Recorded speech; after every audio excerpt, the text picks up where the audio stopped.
Good evening, ladies and gentlemen. Welcome to another edition of Straight Talk.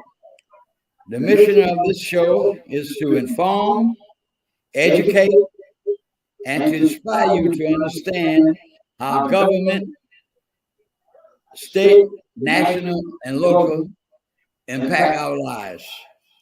Normally, we do talk, last month was National Negro History Month. This month is National Women Month. So what we're going to do tonight is to showcase some outstanding women who have done some incredible things.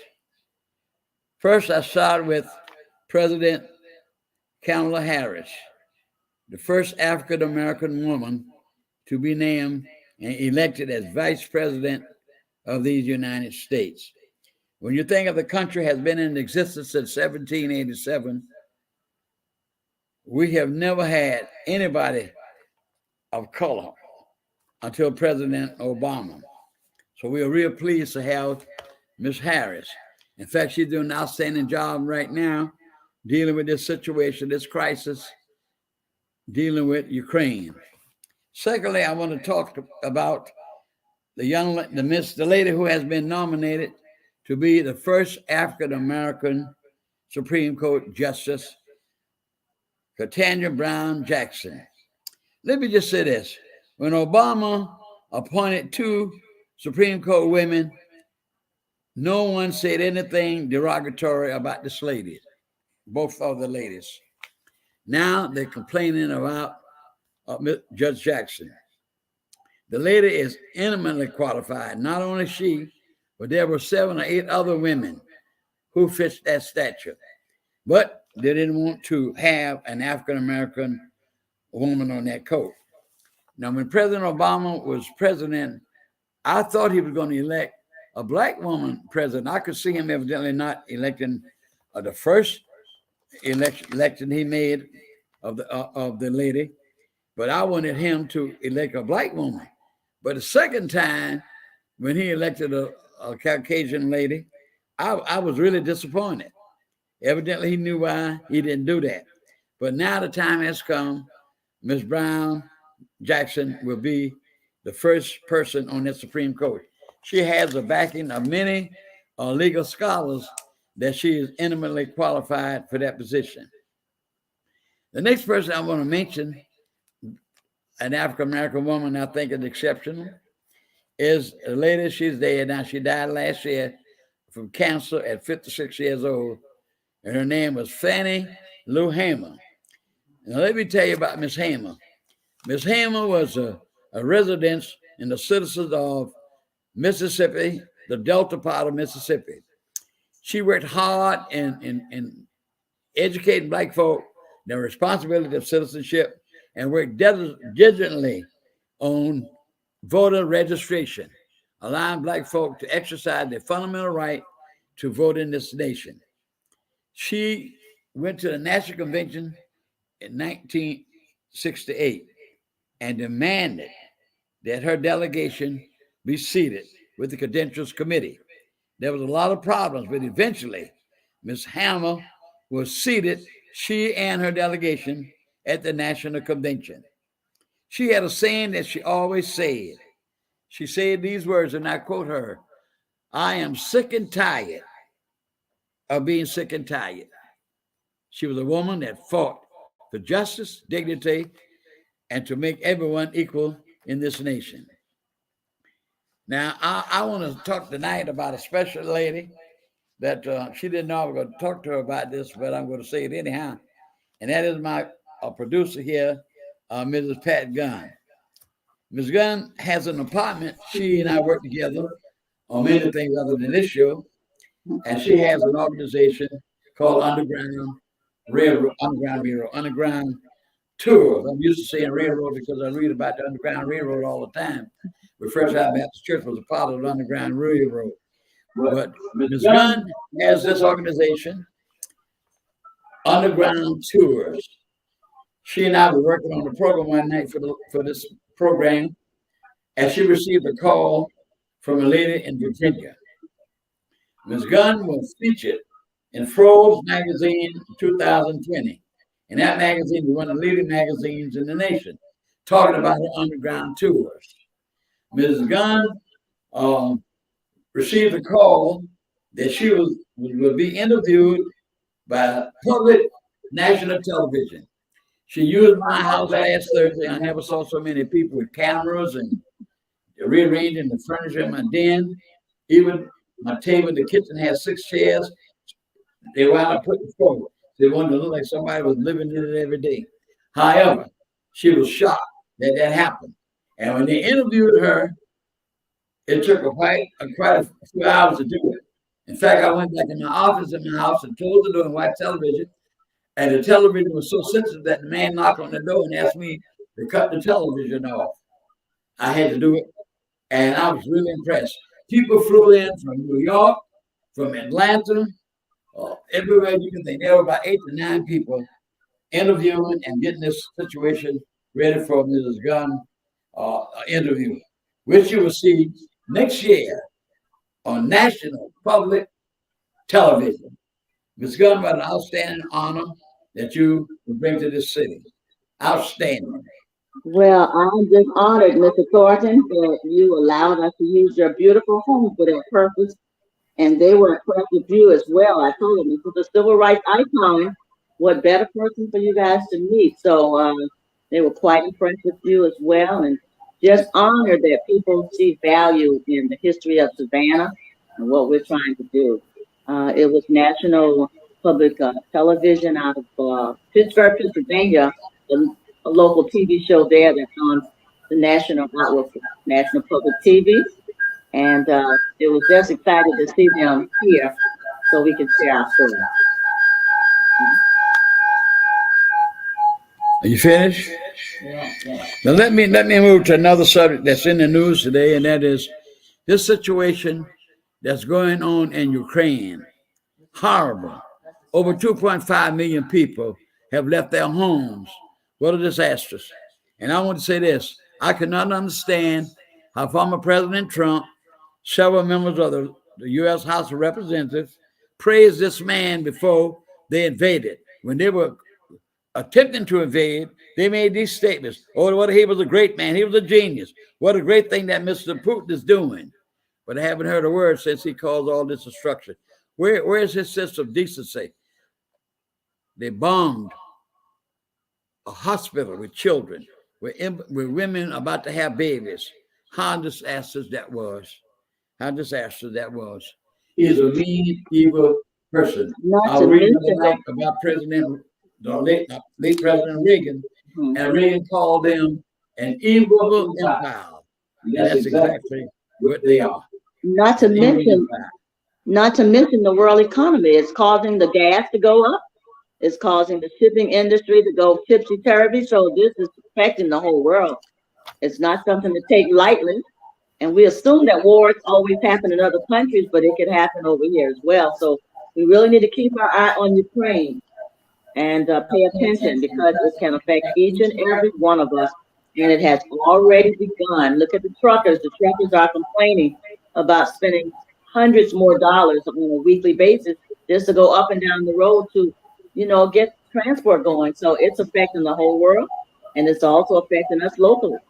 Absolutely.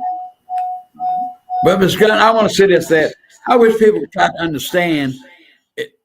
Understanding the government is a very complex thing. Economics is a very complex thing. When I was in college, I took a course in economics, and it's known as a vicious cycle. Now, it's ridiculous.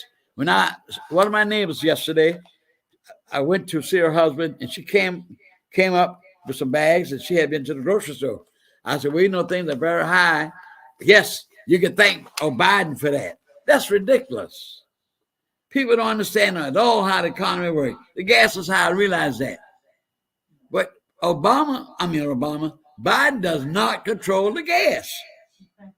It's the oil. It's the international oil. It's the oil people. It's the people in the East that does that. Now, let me give you an example where I see what happened while the Arabs have all of the oil. And I'm going back to the Word of God on this. Abraham Sarah, his wife, could not wait to have a baby. She was old, both of them were very old in age. And God had promised them a son. But she wanted him to have a baby from her concubine. And the boy was born, and his name was Ishmael. And in God's own time, he pregnant Abraham's wife, and she had a son, and his name was Isaac. Then Miss Sarah began to argue, wanted her out of the house, and eventually Abraham took the young man and his mother, and they went to Egypt. Not all. God blessed them. That's why the Arabs own all of the oil. They control all. In 1976, when President Carter was president of the United States, they had an embargo. They would not sell any oil to America. People stood in line because gas comes from oil. They control all. Stop saying Mr. Biden got something to do with the gas. He does not control the Organization of Petroleum States. It's the Arab countries that do that. Well, let's keep our eye on it. But what do you have on the Georgia level now? We got a bunch of laws that are proposed this session. I do know we have approximately 7 to 8 laws regarding CRT. CRT meaning critical race theory. We have an anti-lynching law that's being introduced. It was dropped on yesterday in the Georgia General Assembly. And that anti-lynching law has a connection to the Ahmaud Arbery law, where there's not to be any more vigilante. Do you think that this anti-lynching bill is going to go through? There's a huge press conference on Monday in Atlanta, and all of the organizations such as the NAACP, the Anti-Defamation League, the Black Caucus, and others are standing strong and supporting it. Do you think the Senate will also help to get that passed? 7 critical race theory and 1 anti-lynching. I hope they'll have enough dignity to pass the anti-lynching law. It's been on the books since 1866, and it needs to come off. What do you think, Ms. Thorton? Another thing, Ms. Gunn, when I was speaking about Mr. Biden, President Biden, and that is another thing about what President Carter said one time, is that the average American does not understand what we have, what we call a balance of payments. And that simply means that we import more than we export. And when you import more than you export, then the other country has all your money. That's why they say China owns America. We buy our money back from China. And of course, they set the rate of that. If you heard the president during the State of the Union, he said that they will have, after so many companies are not paying any tax. That's ridiculous. 55 companies are not paying any tax at all. And the IRS will run you crazy if you owe them $10,000, but you have 55 companies that has an outstanding balance of $40 billion paying no taxes. Even Amazon paid no income tax last year because they have all these tax laws, all these loopholes, and that's why some people are calling for national tax in the country, that everybody pay for whatever they buy. But Congress would never do that because so many of them are rich, so many of them are involved in all types of companies and organizations, and they're not going to hurt themselves. Now, what do you have? I'm going to stay on you as producer to stay on our agenda. What do you have regarding voting rights? We can't stay on the national all the time. We got to do things locally too now. So what do you have as it relates to voting rights? What's your opinion on that? You have that on your agenda today to talk a little bit about voting rights. Well, speaking on voting rights, let me make this statement.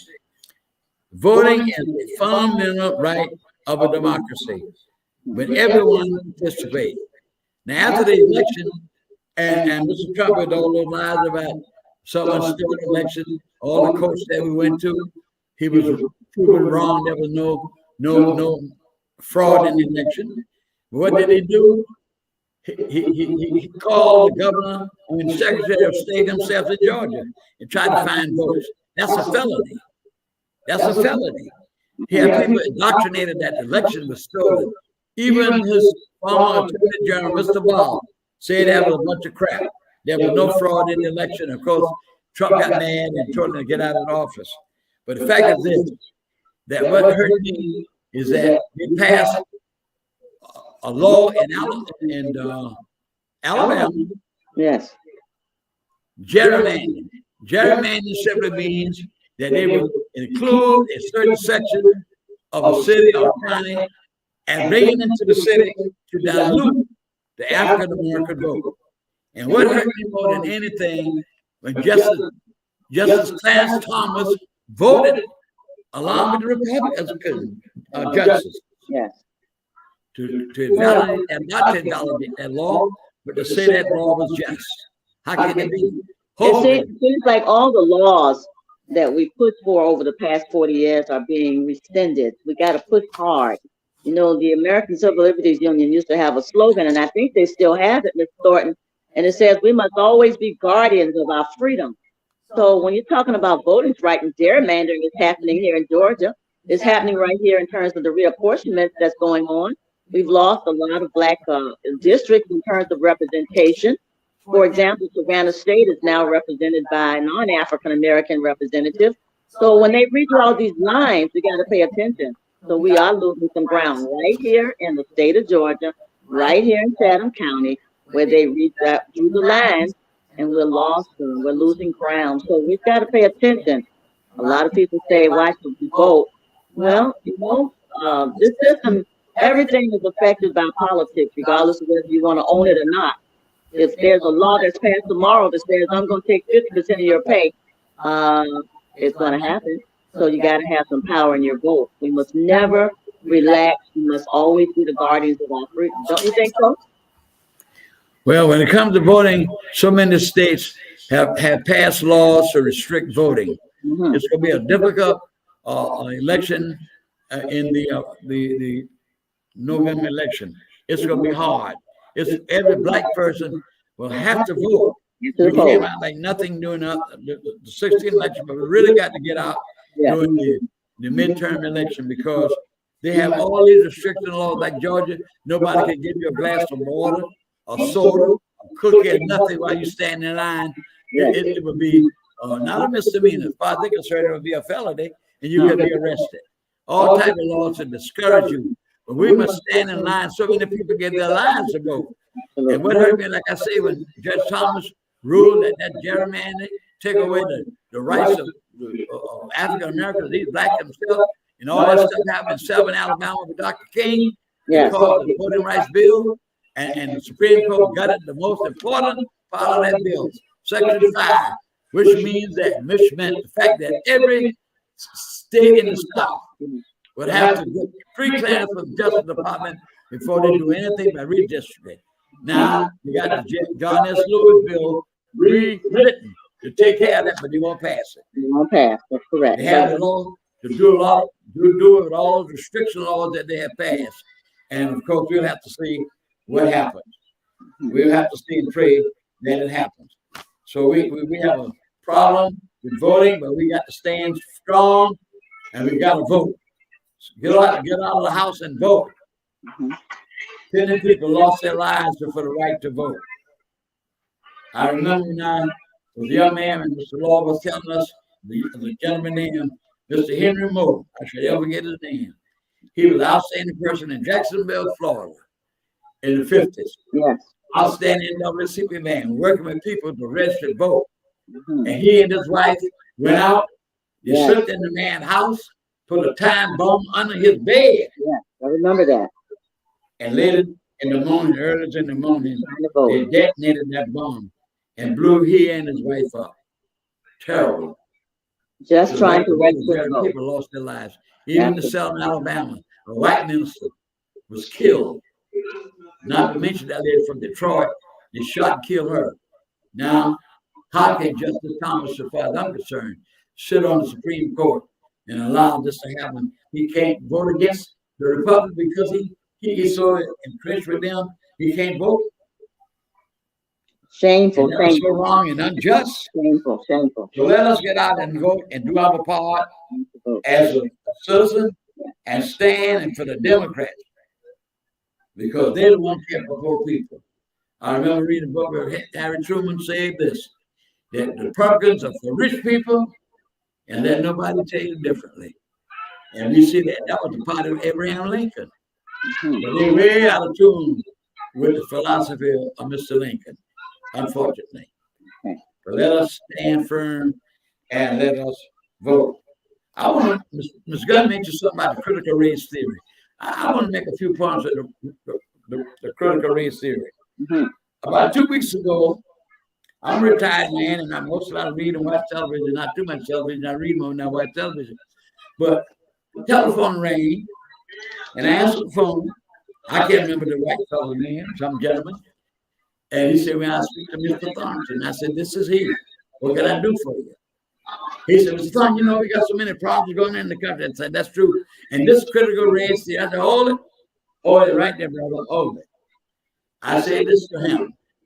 You do not, you white people, many of you all, do not want white children to know how bad you're treating black people. And you want to cover that up. Yes. I said, but everything has not been good in America. I said, when you want to make like everything was good in America, that's propaganda. That's right. And when I'm not trying to criticize you, and you want to put all kind of barriers to keep me from criticizing you, that's censorship. Nobody in America, we have freedom of speech. But that doesn't give you the power fire to create a crowd of favor. But you have a right to express yourself. You have that right to do that. So you're burning books. You don't want this in the books. Well, you know, Mr. Thornton, when it's all said and done, it's just fear. It's fear that their children and their children's children will find out the atrocities of what they did to us. It is what it is. History is history. They were slaveholders. The people that came to found, for example, the colony of Savannah were the ex-offenders from England. They come here and they get freedom and independence, and they become the slaveholders. And now, fast forward 3 generations later, they don't want their great-grandchildren to know what they did. It's absolutely ridiculous. It's fear with a capital F. And by the way, why should African Americans be concerned about critical race theory? No one taught us this stuff in school anyway.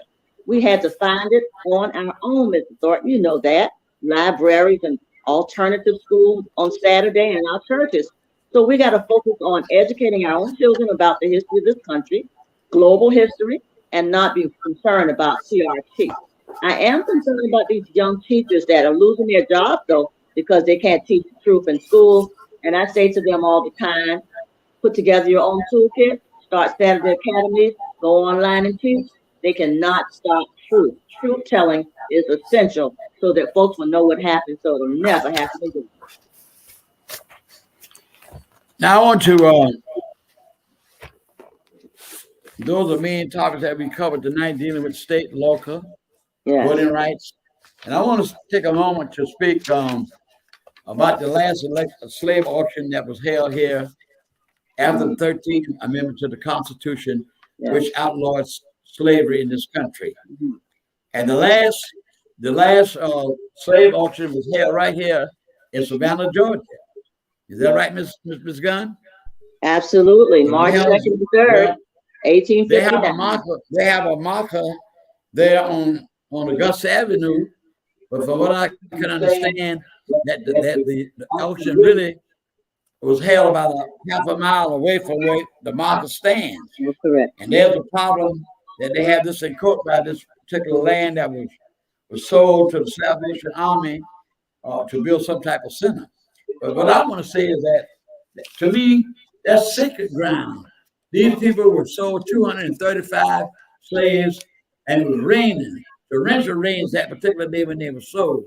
And that's why they call it weeping time, because they felt that that the Almighty might have had the rain, I don't know. But that's what they call it anyway, weeping time. Now, whether or not that will be a situation being litigated in the court, we're gonna find out what the decision would be. But let me just make this observation.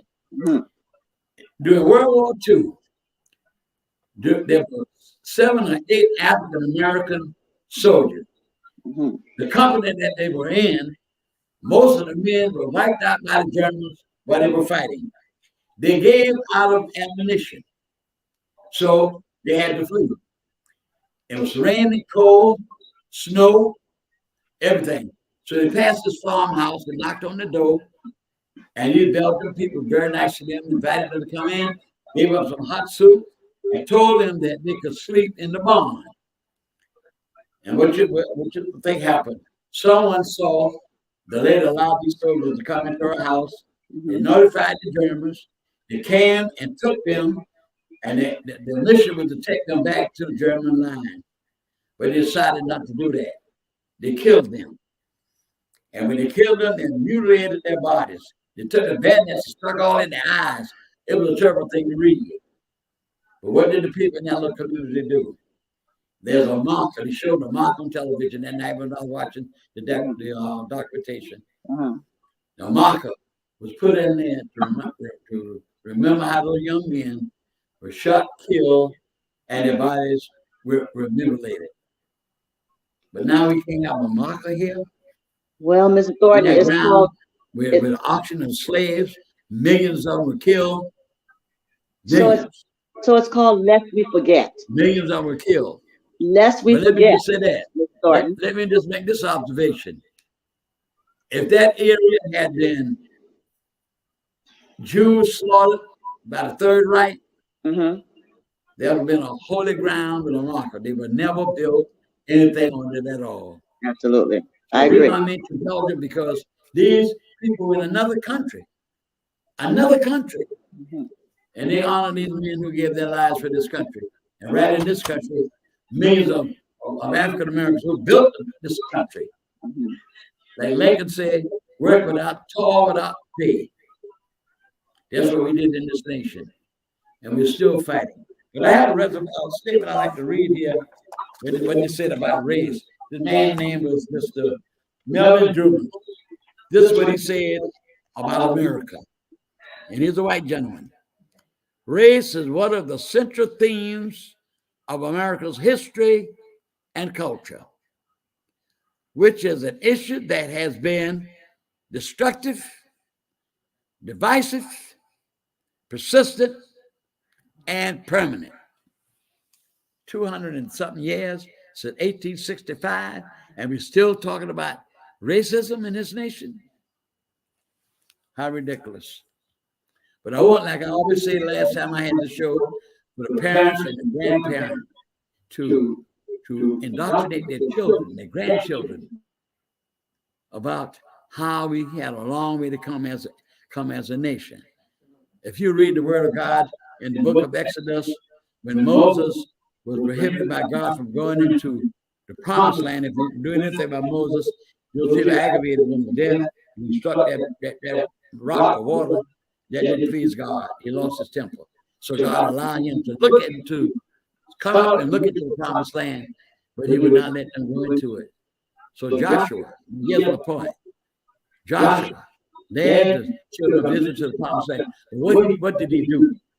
He asked each Israelite to pick up a rock and lay it in a straight path so that future generations could see the path that they struggled and went to the promised land. That's what I'm saying to parents and to grandparents. Educate your children. I'm trying to tell you the things that have happened so you can tell our children. They could not always go into Burger King. They could not always sleep in a motel. They could not always eat in a restaurant because of the color of their skins. And any other person that come to this nation. That's what hurt me so bad. Any other person come to this nation. When I was in the military for 2 years, I was in Germany and didn't hardly have that much money because we weren't paying you hardly nothing in the military at that time in 1954. And I would always go to the library. And I met a guy who was a white fellow. They employed a lot of civilians, German civilians. And I would go to the post library once or twice a week. And he and I would talk. And the man embarrassed me so bad, I felt like going up under the table. He asked me what part of the country I was from, and I told him I was from the South. And he said, well, you know, I was a captain, Mr. Thornton, I was a captain in the German army, but I was not a Nazi. But I had to go when I was drafted. That's what I could understand that. You'd have been shot as a deserter. And he said, you know, here's what I felt like going under the table. He said, I read a lot about being a Liberian. I read a lot about the way they treated black people in the South. Now, do you think that made me feel? Y'all could do this, you could do that. But that same German who was shooting and killing American men, black and white, was trying to take the world from Adolf Hitler. He could come in and go any place he wanted. During the discussion of the Civil Rights Bill in 1964, Robert Kennedy, President Kennedy's brother, said these words before the House committee. I was looking at television when he said it. He said, a prostitute could take a dog and go into a hotel with an African American, an educated man, lawyer, doctor, teach anybody, could not go because of the color of his skin.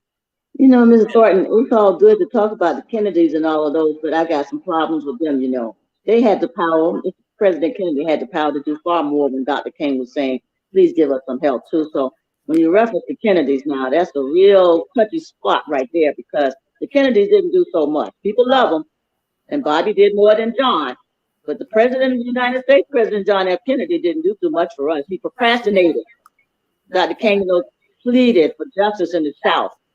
And so when people talk internationally, when I see them downtown, I tell them our history didn't start in America. We came from royalty. They brought 8 tribes to Savannah. And out of those 8 tribes, Ms. Thornton got 9 and 10 different disciplines in terms of blacksmithing and engineers and plumbers and brick masons. So we came here and built this country. We should be proud about that fact that we had the skill set to do that. We have to have some repair too, you know. We really do. I have. What do you think about that? What do you think? Let's talk. It's great talk. What do you think? Do you think we should get some repair? I was gonna have another statement that I want to read. I've read it, I know 10 times. I just couldn't believe this. Yeah. I cannot show you the picture because you will be able to see the picture. But I have a picture here of an old lady. I would imagine if I had to speculate her age, I would say she's in her 70s. She's a slave lady walking with a big hoe and a big basket loaded with have a lot of cotton. Maybe you can hold it up a little bit. Maybe you can hold it up a little bit right here, like this, on your shoulder. Yes. Would you do? You can hold it up on your shoulder a little bit and then I you can see hold it. it up and I know you can see it good. Yeah, put it down a little bit. That's it. This old lady right here, Yeah. you can see she's walking with a hoe with a basket of cotton. She needs to be sitting down on a porch drinking lemonade without any with the cotton. Yes. So I don't know whether or not the lady which I'm about to read, but this is a metaphor, just to show you how it didn't make no matter what age you were. Yeah.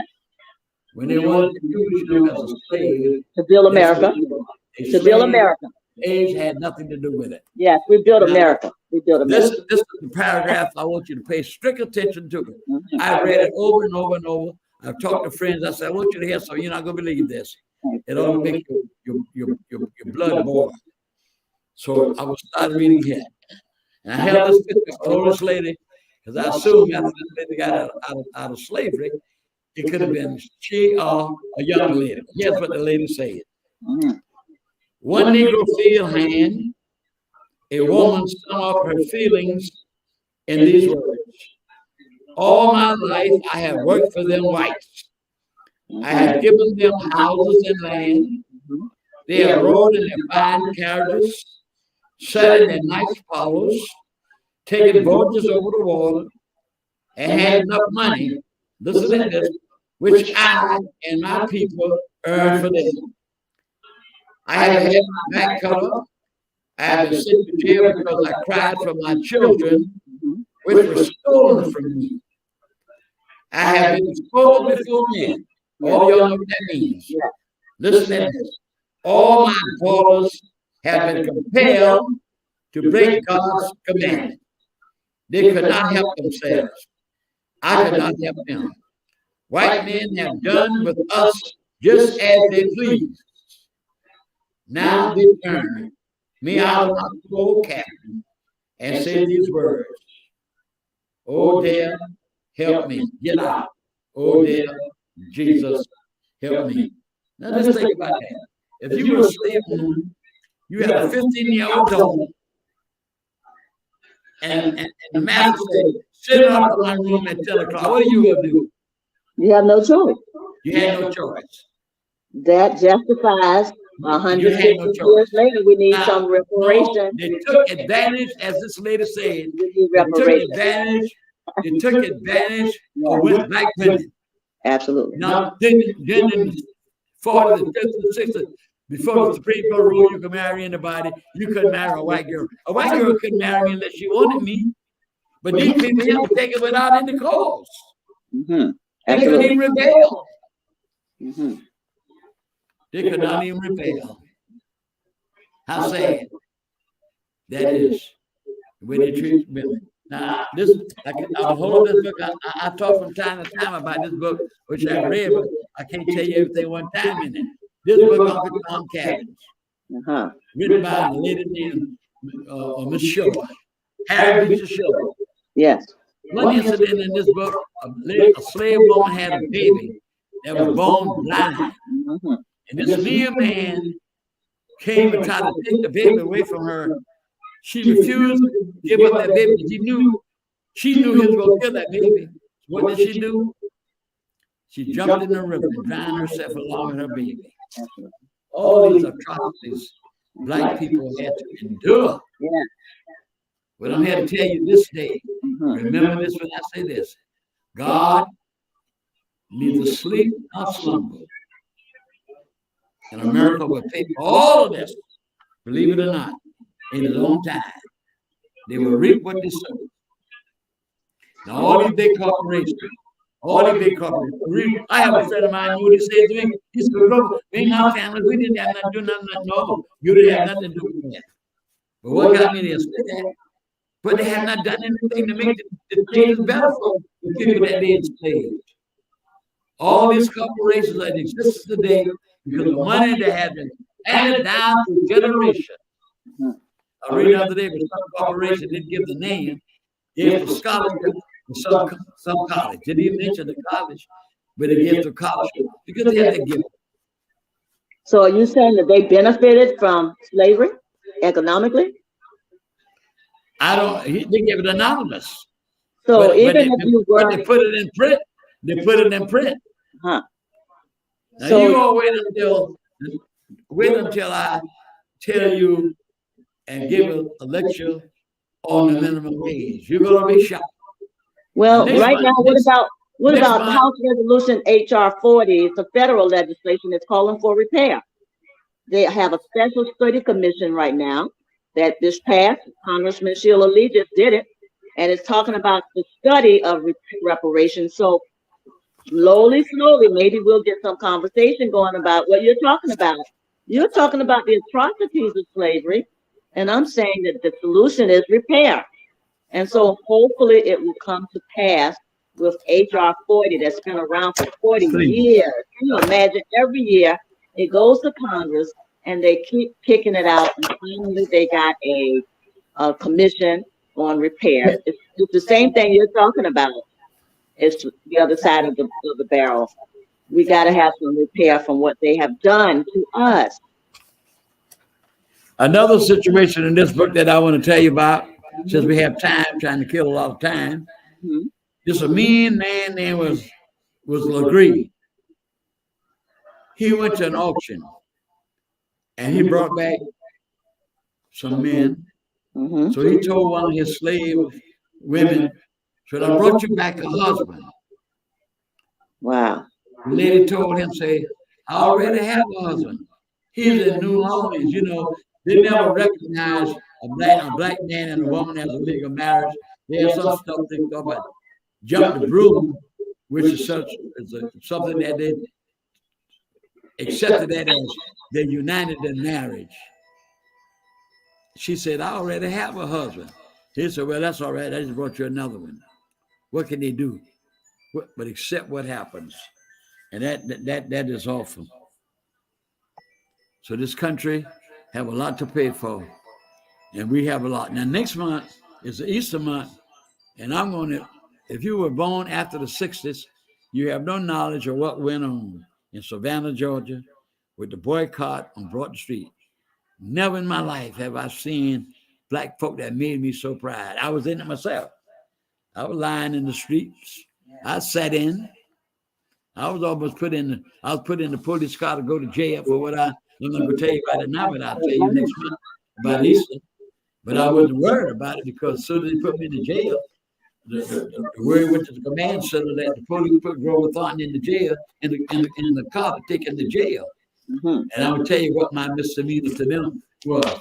But I got right out the police car. But I won't tell you that the next month, if I live, to tell you what went on at Easter. How we broke Broughton Street. That Martin Luther King, Dr. King said that Savannah, Georgia was the most integrated city in the South. Yes. But it's tragic when you think about it, ladies and gentlemen. We're going all over the world talking about democracy. I will tell you not tonight. I'm going to tell you about what I read in this book. Was a great slave who was called to speak July the 4th, which was an independence 1776. Frederick Douglass. And I will tell you about that tonight. I'm going to tell you what the things he said and how he felt by being called on a day like that, because in 1776, we were slaves. We did not become a citizen of this country until the 14th Amendment was passed in 1868. That's the first time the Constitution said all persons born and naturalized in the United States are therefore citizens of the states in which they reside. That's right. We were not slaves. You remember I tell you about the Justice Taylor said the black man had no rights that the white man had to respect for the court because he was not even a citizen. Yes. So we have come a long way as a people. Yes, we have. But we must bond ourselves even better and better, because I tell you, we would not be a better people if we had not been sticking together and working to make justice a reality in this country. Yes, that's true. I remember a couple of weeks ago, which I'll tell you about not tonight, Kareem Jabbar was a great basketball player. He came out with a book talking about all the sports that Americans had been successful in. And he started out his book by saying, quoting Sir Isaac Newton, the great physicist.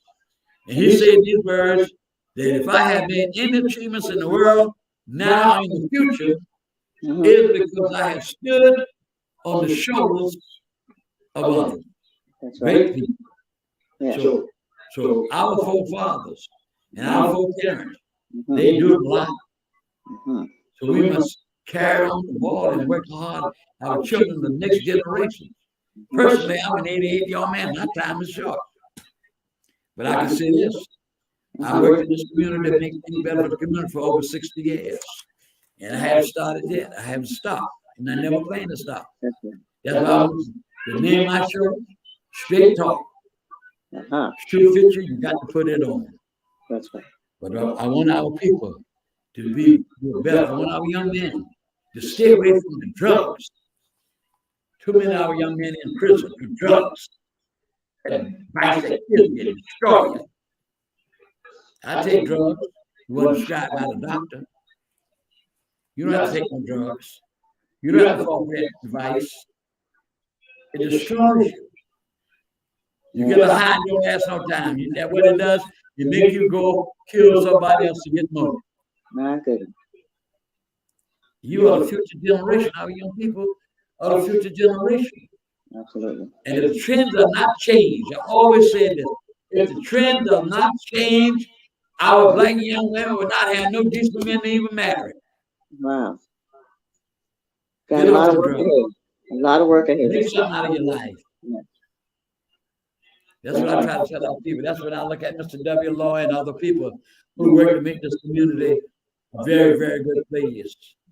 I remember one day in Savannah, the Broad local runs would run from Anderson and West Broad Street all the way down to East Broad, all the way to Broad Street, come back riding around. The Six Broad local, remember? Broad local, what it was called. Yeah. And I had to go I was going to Savannah State at that time, and I had to go to East Broad Street School to observe children.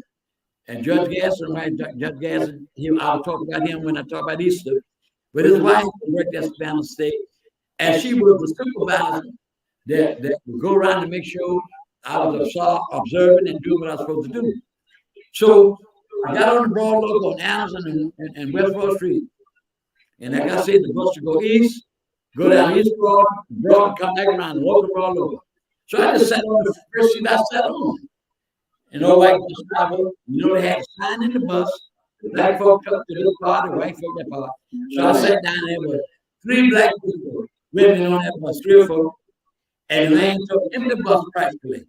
And he said, you got to get up and go to the back. I said, listen, nobody on this bus drives this bus. I got to be somewhere at 9 o'clock. So I sat and he sat. And after that, he got out the bus. And at the time, telephones used to be in the street. They aren't now. They're not now because people used to tell them, so I guess. So he went across the street. There was a phone mounted to a stove. And I saw it running with the phone in his ear talking. And I thought he was calling the police. So I said to these 3 women, and so one of them was back there complaining, that boy holding the bus and I got to go to my job. So I paid him no mind. And I got up and I said, ladies, please do this for me. If the police come, he's over there called the police, I imagine. Yeah. And if the police come, please get on the phone, call the NAACP office, and ask for Mr. Law. All y'all know Mr. Law. And say Grover has been arrested because he will not move on the number seat on the bus. Man, would you do that, please? He nodded. So I was sitting waiting on the police. But the police did not come, ladies and gentlemen. Who came was a gentleman, and we're talking 40 years ago more. Yes. A man named Mr. Carmichael. And he was in charge of the buses. Yes. He came up in his automobile, he came, stepped on the bus, stepped up and came in the bus. He said, what's the problem? I said, the problem is, I'm a black man sitting here, you don't see nobody black in this bus but me and these 3 women. Why should I have to move? And I said, this man has been ridiculous for I'm Mr. Carmichael. I was supposed to be in the East North Street School observing children, and the supervisor's there at 9 o'clock, and here it is 9:30, and I'm sitting here with this man with this stupidity. Wow. You know what that man did, ladies and gentlemen? He was thought you come with me. I got his automobile to apologize and said he could have waited till the day the signs came down and took me to East North Street School. Wow. See, I had courage. I had courage. Yes, you did. Absolutely. I have never been a person without courage. And I've never been a person not to speak out. That's the fabric of country. Like the people say, Uncle Tom's and all that, not me. I'm a stand for justice. I proved that. And don't tell me people couldn't kill us when we lay down in the street. Look at that white girl in Charlottesville with that car. Ran right there and killed that white girl who was on the right side, not the wrong side. When that truck was saying good people on both sides, people over there with Confederate flags, people over there with swastikas, whatever Admiral Hitler had. Yeah. And Trump, people on good sides. And they ran that car and killed that girl. My mother was on TV several months ago. How ridiculous that situation was. So my point is simply this: stand for justice. Don't be afraid to speak out. Why do you think they crucified Jesus? And when I tell people that Jesus had to do segregation, they thought I was crazy. I said, I'm going to tell you something. I'm not going to speak nothing I cannot back up and show you. Print. Anybody want to challenge me on anything I've done these 2 shows, just call me and I'll tell you where to find it. Yeah, because you do your homework very well. Right. Let me tell you how Jesus had to do segregation and discrimination. When Jesus was headed towards through a car, small town, and the lady was at the well, Jesus asked that lady for some water. What did the lady say? She said, why are you asking me, a Samaritan, and you're a Jew? The Jews looked down on Samaritans at that time that they were trash. And white folk looked down on black people. So Jesus just listened to that woman and said, you don't have a dip to dip no water. And he told her that the water that he would give her would spring up into eternal and everlasting life. And then Jesus asked the woman this. Well, on that she said, well, we're not discussing this more. Go get your husband and let's finish up. She said, I don't have no husband. He said, rightly say, you have 5. And the one you got now, baby, ain't none of yours. And that woman dropped that bucket and got to running. So here's what I'm saying. He had, in that society, he had to deal with racism, discrimination. And everything that happened today It's in the Word of God. You can find it. There's love, there's murder, there's adultery, all those things that we deal with today are in there. And what we have to do, as he said, love one another. It's pitiful that we can't have a country like that. It's pitiful you judge on the color of your skin, not your abilities. Like Dr. King said, judge a man by his character and the content of his character. That's where we should judge people. And until we do that, we'll never have peace. We'll never have a good society. We're becoming worse and worse. The rich get richer, the poor get poorer. The man who asked the man, even today, other day, how much more money do you want? The man was worth $129 billion. $129 billion. And we got poor people, senior citizens. People have to pay so much money for insulin. Insulin, a medicine that was developed 100 years ago. $89 a year. You know what this norm to pay for it in Canada? $12. $12. Wow. These people don't care nothing about you. They don't care anything about you. They won't let the Medicare people negotiate with the drug dealers and low prescription drugs. And I believe everybody's entitled to their own opinion. I believe to this day that they have a cure for cancer. That's my personal opinion. But what can have a cure? This will affect the market. People on their job. You don't need a scientist. So they keep it going. Yes. A vicious cycle. A vicious cycle. All right. What do you have lined up, Mr. Thornton? What do you have lined up for your next show? I hear you. What do you have lined up? Who's coming on board in your next show? You want to try to share who's coming on board? Who are you going to feature next show? You have some guests coming in? You have some guests coming on to your next show? Well, we're going to have some guests, hopefully haven't contacted them. But next show, first part of the show is Easter month. I'm going to have to tell them about Easter. What went on in Savannah, Georgia about Easter, which made me very proud of the people in Savannah, Georgia. As it relates to the civil rights movement. I didn't hear you. As it relates to the civil rights movement. Yes, related to the civil rights movement. Yes. It came out of the civil rights movement. It came out of the civil rights movement. And everybody over the world was looking at Savannah. And I told you, Dr. King made this statement that Savannah is the most integrated place in the South. But when I think about it, when you run around the world talking about democracy, and you got so many cities and your citizens treated like animals, that's ridiculous, man. That's hypocritical. Hypocritical. But I tell you one thing, Dr. King wanted the ministers to be more involved in his communities. I remember Dr. King said this in his book, 2 books I read that he wrote. One was Why We Can't Wait. Why We Can't Wait. I love that one. And the next one is Why We Can't Wait. Goodness, it slipped my mind, but there's 2 books. The first one was Why We Could Wait. But anyway, one of the books, he talked about how the ministers, he said, it's wonderful for all the ministers in this country to talk about all the wonderful things when we get to heaven and the beautiful of heaven while man is living in an earthly hell. The second book came to my mind, Strive to Wall Street was the second book. And when he went to New York, I think that was the book he was trying to sell in the market when the woman stabbed him in the chest. But an inch more to his heart, he would have died, but it wasn't God's will. We have about a few more minutes to the show. And I enjoyed talking with you. Hope you enjoyed the show. And let us keep in mind the things that I said, and let us march on to justice, freedom come. Yeah. Freedom is never voluntarily given up by the oppressor. You have to demand. Just like, for instance, on Forsyth Park, white man said this to me. Why are these statues, Confederate statues, still on Forsyth Park? know what they said to me? I asked somebody, but that's the law. The law would tell me this. You think there was no law in Virginia? When no people saying they had to take that statue down, or Robert E. Lee, that $1 million statue.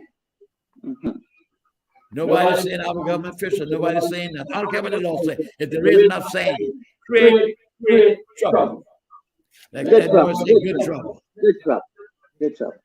Well, I do have to say, Mr. Thornton, that the city council has voted to remove those 2 Confederate generals in the Forsyth Park statue. They're supposed to be removing them and putting them in a storage area somewhere. So step by step. But they have voted to remove the 2 Confederate soldiers out of that park at Forsyth. Yeah, but they're not gonna be removed. They're not gonna be removed if our leaders that push for it. They'll be right there the next 100 years. I agree. I think they should be removed immediately. Didn't I just show you they're not going to give up anything? The president doesn't give up. Yes. Give up anything. You have to demand it. That's right. Power concedes nothing without a struggle. I would think our leaders, our elected leaders, would be ready to say about it, especially the ones in Atlanta. Care who it is. Locally, the leaders be putting the pressure, and the people get aroused about it. They'll do something. Do you think that they automatically get into the voting rights bill? The bill got with Dr. King, they had those people from Alabama, from Selma, that bridge got beaten, bloody Sunday. Yes. Well, again, anywhere of being a reactionary, not be a reactionary, be a person that institute action. Yes. Agitate. I'm saying that tonight. If any of my legislators, local, state, tell me do something about those statues, those Confederate statues. Yeah. Well, your generation, Mr. Thornton, civil rights generation, 3 things I saw you guys do. Agitate, there's a problem. Educate, and then you organize. So if you use those 3 methodologies that you guys use, we can get some things done in the town. And I think that the statues need to come down. We're spending over $5 million in the budget for parks and squares. That's $5 million of taxpayers' money. So you're on point. Agitate, educate, organize. It'll get done. Just like you guys got it done, we can get it done too. Well, I'm just saying that's my personal view. Yeah. That those statues will be there 100 years. What about the Thomas Bridge? Has that been changed? They're talking about changing. Yeah, it changed. It's called the Savannah River Bridge now. Huh? It's called the Savannah River Bridge. Oh, so the tablet name is off of it now. We got it there. And not only that, we're lobbying to remove Calhoun Square. I didn't want to talk about the square. So let's talk about the squares next time, because we're ready to come after some squares. There's not one square in Savannah named in honor of a woman, so we want to try to get a woman. When you talk about the square named after Calhoun. Yeah. And he was a racist. He was the vice president of the United States in the 1800s. He was of South Carolina. Yeah. And I don't know who discovered that square got that big old sign on it, Calhoun Square. He was saying, I read on it, looked up what he got it the other day, and he was saying that the slaves are being well treated. They're being better treated than elsewhere, any place else. They were better than the laborers in England. And he was saying slavery was not bad, it was not evil, but slavery was good. And they have a sign saying Calhoun Square. Yeah. Well, let's talk about it next time. Let's talk about it next time. It's time to wrap it up, but this has been powerful, straight talk. I can tell you that. Black people are buried. Yeah. Where black people are buried in that square. Wrap it up, Mr. Thornton. What does that say? What does that show us? What does that show you? That they have no respect for you as a person. That's what I'm saying. The same thing about the statues.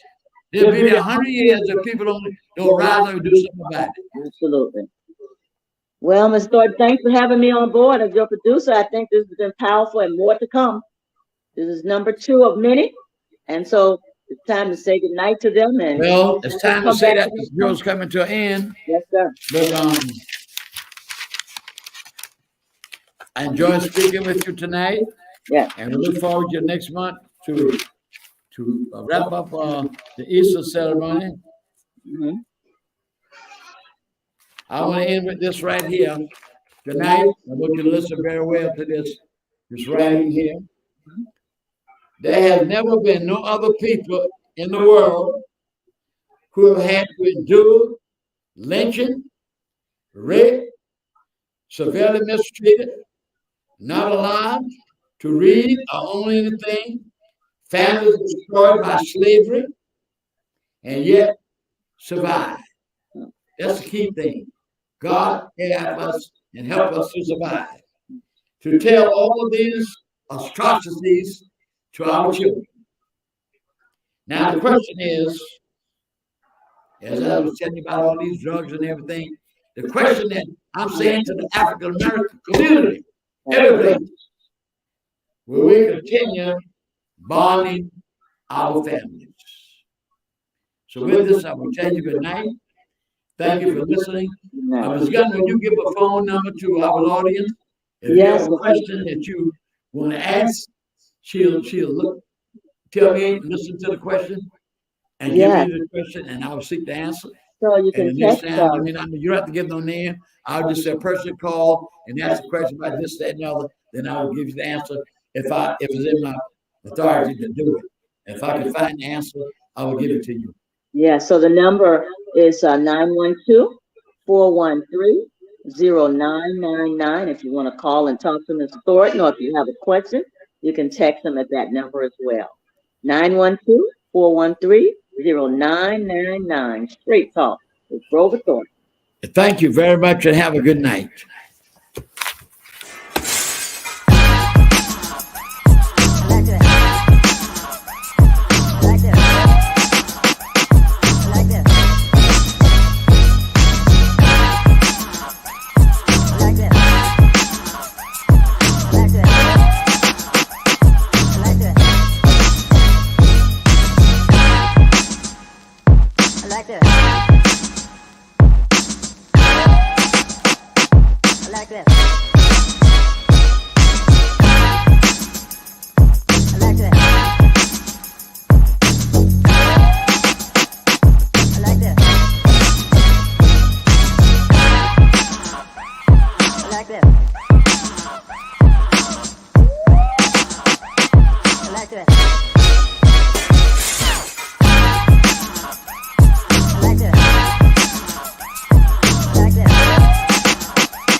I like that.